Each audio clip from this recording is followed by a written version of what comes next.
خبروں کی تفصیلات کو آگے بڑھائیں اور یہاں پر آپ کو ایک اور اہم خبر سے اپڈیٹ کریں اور آپ کو بتائیں رہنما پاکستان تحریک انصاف سردار گل نے کہا ہے کہ مسلم لیگ نون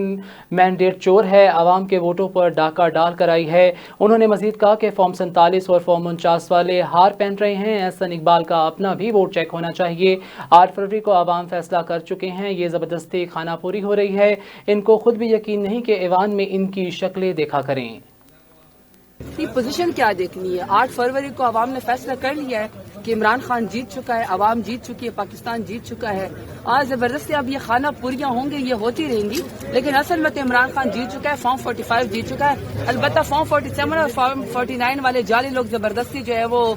ہار بھی پہن رہے ہوتے ہیں اور جیت کے نعرے بھی لگا رہے ہوتے ہیں، لیکن یقین ان کو خود بھی نہیں ہے۔ آپ ایوان میں ان کی شکلیں دیکھا کرے کہ جو زبردستی جیت کے آئے ہوئے ان کی شکلوں کے اوپر 12 بجے ہوتے ہیں، شکست ہوتا ہے، اور ہمارا ان کو اتنا خوف ہوتا ہے جو اصلی مینڈیٹ والے ہیں، جو اصلی ووٹ والے ہیں، جو اصلی عوام کی طاقت سے آئے ہوتے ہیں۔ ہماری آپ طاقت چیک کیا کریں، ہماری کنوکشن دیکھ کیا کریں آپ، اور ہمارا ایمان دیکھا کریں، اور آپ ان کے لٹکے ہوئے چہرے دیکھا کریں، اسپیشلی پے ملین کے جو مینڈیٹ چور ہیں اور جو عوامی اس پہ ووٹ کے پٹا کر ڈالتے ہیں۔ دیکھیے احسن اقبال ہے یا کوئی بھی، پہلے تو بندہ ان سے پوچھے کہ آپ لوگوں کی یہاں پہ